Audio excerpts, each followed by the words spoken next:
Hello friends, बहुत बहुत स्वागत है आपका अपने YouTube channel Jitendra Kashyap maths में। तो आज जो मैंने टॉपिक सेलेक्ट किया है वो 6 to 12 तो इम्पॉर्टेंट है ही है, और जो लोग कॉम्पिटिटिव एग्जाम दे रहे हैं उनके लिए बहुत ज़्यादा इम्पॉर्टेंट है। और इसमें आप गलती अक्सर कर देते हैं, क्यों? क्योंकि जानते तो हैं लेकिन ये भूल जाते हैं कौन सा फार्मूला किस में यूज़ होगा, उल्टा सीधा लगा देते हैं और वहीं गलत हो जाता है। तो आज जो हमारी वीडियो है वो किस पर डिपेंड होगी, किस पर बेस्ड होगी? वो है अभाज्य गुणनखंड, प्राइम फैक्टर, अभाज्य भाजकों की संख्या, कुल भाजकों की संख्या, शुद्ध भाजकों की संख्या, भाज्य संख्या। इंग्लिश मैंने लिख रखी है इधर, prime factor, number of prime factor, total number of factors, number of pure factor and divisible number. तो ये मैं एक एक करके बताऊंगा, ऐसे तो आपको थोड़ा सा समझने में दिक्कत होगी, एक साथ बताएंगे तो दो दो एक करके मैं क्वेश्चंस आपको बताऊंगा। और आते सभी की क्वेश्चन है, कोई ना कोई क्वेश्चन किसी न किसी से रिलेटेड होता है और आता जरूर है। तो मैं दो दो करके आपको समझाऊंगा। तो चलिए स्टार्ट करते हैं वीडियो। पहला क्वेश्चन लेते हैं।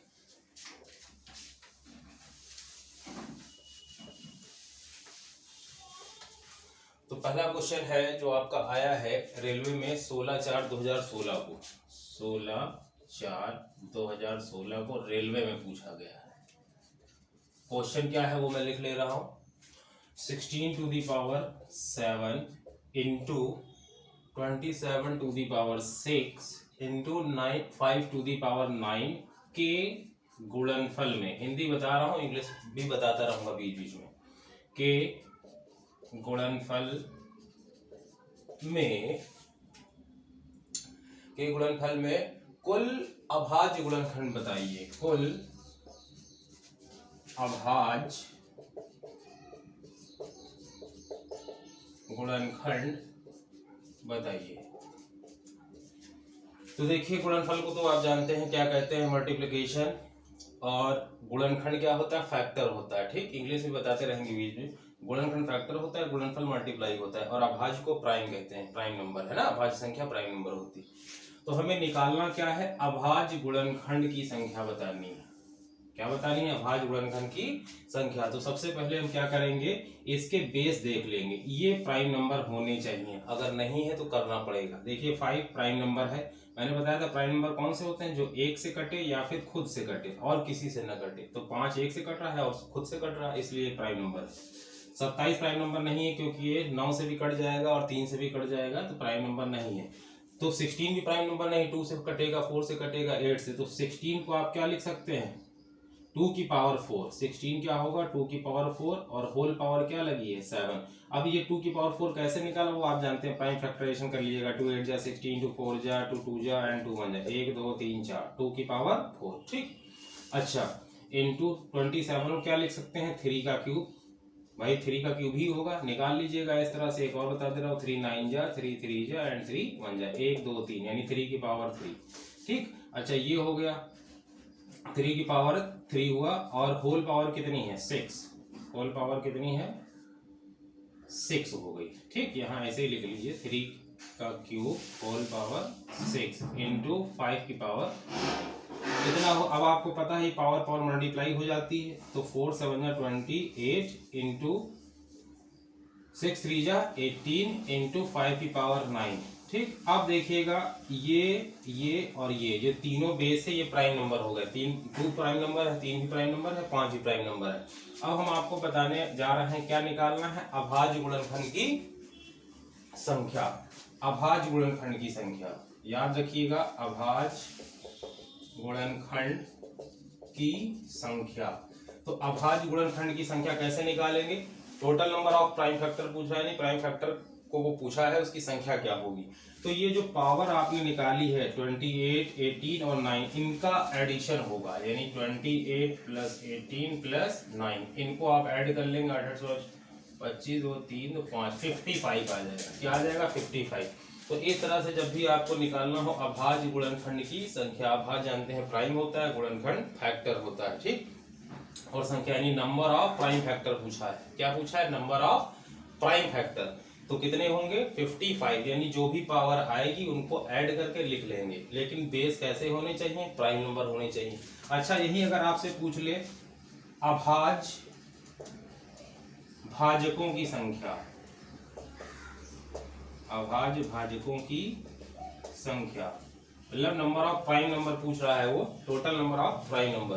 तो बेस के टाइप देख लेंगे। ये जो बेस है 2 है, 3 है, 5 है, तो ये कितने टाइप का है? 1 2 और 3, 2 भी प्राइम नंबर है, 3 भी प्राइम नंबर है, 5 भी प्राइम नंबर है, तो इनकी संख्या क्या है? 1 2 3। तो जब भी आपसे पूछा जाएगा अभाज्य भाजकों की संख्या, तो बेस के टाइप को देख लेंगे वो कितने टाइप का है। तो 3 टाइप का है, यहाँ 2 है, यहाँ 3 है, यहाँ 5 है, अलग अलग है और तीनों प्राइम नंबर है। तो कितने हैं टोटल? 1 2 3। तो अभाज्य भाजकों की संख्या कितनी हो जाएगी? 3 हो जाएगी। ठीक, एक क्वेश्चन और देखिएगा, थोड़ा सा टफ कर रहे हैं उसको।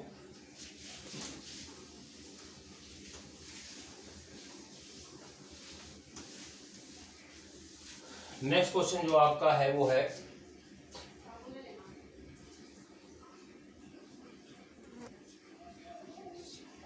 16 की पावर 7। अच्छा ये नहीं है, हाँ 21 की पावर 3। ये थोड़ा टफ है, आराम से देखिएगा। 40 की पावर 5 इंटू 62 की पावर 5, एक और है इंटू 38 का स्क्वायर। ये भी रेलवे में पूछा गया है आपका, डेट अभी देख लेंगे वो बता देंगे। 38 का स्क्वायर के गुणनफल में कुल अभाज्य गुणनखंड की संख्या। तो वही पूछा जाएगा, दो चीजें पूछी जाएंगी आपसे, अभाज्य गुणनखंड की संख्या, अभाज्य गुणनखंड की संख्या ये पूछा जाएगा, और अभाज्य भाजकों की संख्या, अभाज्य भाजकों की संख्या। याद रखिएगा, हिंदी में इसलिए बता रहा हूँ क्योंकि जो लोग कंपटीशन देते हैं वो 90% लोग ज्यादातर हिंदी जानते हैं, इसलिए हिंदी में बता रहा हूँ। तो अभाज्य गुणनखंड की संख्या पूछेगा या अभाज्य भाजकों की संख्या पूछेगा। तो गुणनखंड के लिए क्या है, हमें ये बेस को प्राइम नंबर करना होगा। तो 21 क्या प्राइम नंबर है? नहीं, क्योंकि 7 से भी कट जाता है और 3 से भी कट जाता है, तो प्राइम नंबर नहीं है। तो 21 को ब्रेक कर ले रहा हूँ, 3 7 जा 21 होता है। ठीक, होल पावर कितनी है? 3। 40 को मैं लिख लूंगा 2 क्यूब इंटू 5 की पावर 5, क्योंकि 2 का क्यूब 8 होता है भाई। 2 का क्यूब यानी 2 को 3 बार मल्टीप्लाई करोगे कितना हो जाएगा? 8, और 5 से मल्टीप्लाई करोगे कितना होगा? 40, यानी ये 40 ही लिखा है हमने, है ना। अच्छा, इंटू 62 को क्या लिख लेंगे? 31 इंटू 2, 31 दूनी 62 होता है। डिवाइड करके ऐसे देख लीजिएगा भाई, 2 3 जा 6, 2 1 जा 2। अब किससे कटेगा? 31 से। तो 2 और 31 ही तो आया है ना। और होल पावर क्या है? 5 लगा दिया। एक और है 38, 19 दूना 38, 19 दूना 38। ठीक, और पावर कितनी है? 2। अब आपको क्या निकालना है? देखिए थोड़ा सा चेंज कर, थोड़ा सा समझने की कोशिश करिएगा। पावर जो 3 है वो 3 की भी पावर है और 7 की भी पावर है। तो 3 की पावर कितना हो गया? 3, और 7 की भी पावर कितना? 3। इसी तरह से ये तो मल्टीप्लाई हो जाएगा 5 से 15, यानी 2 की पावर 15 हो जाएगा। ऊपर भी तो 5 है, तो 5 3 जा 15, 2 की पावर 15 और 5 की पावर 5। इसी तरह से 31 की पावर 5 इंटू 31 की पावर 5 हो गया, और 2 की भी पावर 5 होगा। 19 की पावर 2 होगा, और 2 की भी पावर 2 होगा। अच्छा, अब देखिए हमने क्या बताया, पावर देखिए क्या है? 3 3 6 हो गई, प्लस, क्योंकि हमें क्या निकालना है? अभाज्य गुणनखंड की संख्या। मैंने क्या कहा था? पावर को आप ऐड कर लीजिए, क्योंकि ये सब बेस प्राइम नंबर बन गए हैं। 3 भी प्राइम नंबर, 7 भी प्राइम नंबर, 2 5 31 2 19 2, ये सब प्राइम नंबर है। 19 भी प्राइम नंबर है, 31 भी प्राइम नंबर है, क्योंकि 31 एक से कटेगा या खुद से कटेगा और किसी से नहीं कटेगा, इसलिए प्राइम नंबर है। तो सारे बेस प्राइम नंबर हो गए, तो पावर को आप ऐड कर दीजिए। 3 3 6 ये हो गया, 15 5 20 हो गया, 5 5 10 हो गया, 2 2 4 हो गया। ऐड कर लो, 20 6 26, 10 और 4 14, कितना आएगा? 6 4 10 का 0, 2 2 4, कितना आ गया? 40। तो यहाँ मैं लिख दूंगा कितना? 40। फिर क्लियर। तो अभाज्य गुणनखंड की संख्या कितनी हो जाएगी? 40। अब यहाँ पर देखिए, यहाँ पर गलती करते हैं लोग। ठीक, अभाज्य भाजकों की संख्या मैंने क्या कहा था? Type of base. बेस को देखें कितने टाइप का है। तो देखिए बेस हमारे कौन कौन से हैं? बेस कौन कौन से हैं भाई? यही तो है बेस, ये सब क्या है? बेस। अच्छा, फिलहाल यहीं से देख लीजिए, यहाँ तोड़ दिया था मैंने। तो यहाँ पर कितना था? 3 की पावर 2। तो देखिएगा 3, एक ये हो गया, 2 3 4 5। अब इस 2 को मत लीजिएगा, क्योंकि 2 को ले चुके हैं। ठीक, 2 को नहीं लेना है। तो 1 2 3 4 2 5 और 1 19 को ले लिया 6, अब 2 को नहीं लेना है, यानी जिस बेस को आप एक बार काउंट कर लेंगे दोबारा काउंट नहीं होगा, है ना। तो ये रहा बेस 1 2 3 4 5, 2 ले चुके हैं यहाँ पर तो इसको नहीं लेंगे, इसको ले लीजिए 6, 2 ले चुके हैं तो ये नहीं होगा, यानी 6 हो गया। आई बात समझ में, बेस को काउंट कर लेना है लेकिन किसी भी नंबर को 2 बार काउंट नहीं करना है। तो जैसे ये बेस था हमारा, ये सारे बेस है, ये तो पावर है, ऊपर जो लगी वो पावर, ये बेस ये सारे बेस हैं आपके नीचे। तो 1 2 3 4 5 6, अब 2 को मैं यहाँ गिन चुका हूं एक बार, इसलिए अब इस 2 को भी नहीं लेंगे, इस 2 को भी नहीं लेंगे। 2 अगर 4 बार होगा तो एक ही बार गिनना है, ठीक। तो इस तरह से निकाल लेंगे आप अभाज्य भाजकों की संख्या, ठीक। अगर समझ में आ रहा है, ट्रिक समझा रहे हैं इसलिए थोड़ा सा हम एक्सप्लेन करके बता रहे हैं, वरना इसको एक लाइन में खत्म हो जाएगा ये, है ना। हमें पता है कि 40 को कैसे लिख सकते हैं, आपको समझाने के लिए तोड़ रहा हूं, है ना, बता रहा हूं, वरना डायरेक्ट लिख सकते थे हम, ठीक। अच्छा, अब अगले क्वेश्चन की बात करते हैं थोड़ा सा। 2 टाइप के बता दिए, अभाज्य गुणनखंड की संख्या और अभाज्य भाजकों की संख्या, ठीक। अब आएगा टोटल नंबर ऑफ फैक्टर, क्या आएगा, 2 केस और बताने जा रहा हूं। कौन कौन से, total number of factor, total number of factor, और दूसरा होगा pure factors, number of pure factors. Hindi में कहेंगे इसको टोटल नंबर ऑफ फैक्टर्स, मतलब कुल गुणनखंड की संख्या, कुल गुणनखंड की संख्या, एक तो ये हो जाएगा, और शुद्ध गुणनखंड की संख्या, प्योर का मतलब होता है शुद्ध गुणनखंड की संख्या। इन दोनों में बहुत कंफ्यूजन होता है, लेकिन वो मैं क्लियर करने जा रहा हूं, कर भी दूंगा। तो फिलहाल क्वेश्चन लेना पड़ेगा, क्वेश्चन में नोट कर लेते हैं।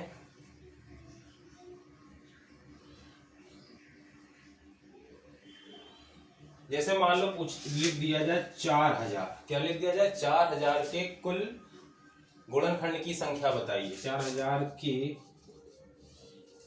कुल गुणनखंड की संख्या बताइए।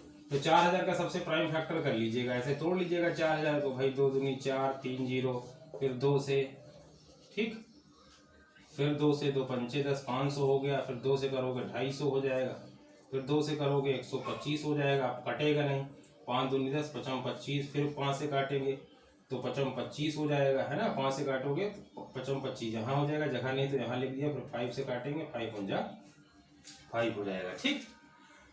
तो अब मैं 4000 को इस तरह से लिख सकता हूँ, 4000 को कैसे, 1 2 3 4 5, 2 जो है कितनी बार आया, 5 बार आया, इनटू 5 कितनी बार आया, 1 2 3 बार आया, 5 को मैंने 3 बार इस तरह से लिख दिया, ठीक। तो 4000 को इस तरह से लिखा है। अब इन्होंने पूछा है क्या, कुल गुणनखंड की संख्या, अभाज्य नहीं पूछा है, अभाज्य गुणनखंड की संख्या नहीं पूछा है, फिर से प्रेशर दे रहे हैं इस बात पर, कुल गुणनखंड की संख्या यानी कि टोटल नंबर ऑफ फैक्टर्स पूछे हैं। क्या पूछे हैं, टोटल नंबर ऑफ फैक्टर। तो क्या करेंगे, ये जो पावर है 5 और ये 3, पावर क्या है 5, तो इसमें एक ऐड कर लेना है, ठीक, इनटू ये पावर कितनी है, ये भाई 5 थी तो 5 में एक ऐड कर लो, फिर इनटू इस पावर में भी एक ऐड कर लीजिए, बस सॉल्व कर लीजिए, 5 और 1 6, 3 और 1 4, 6 चौक 24, ये आंसर हो जाता है।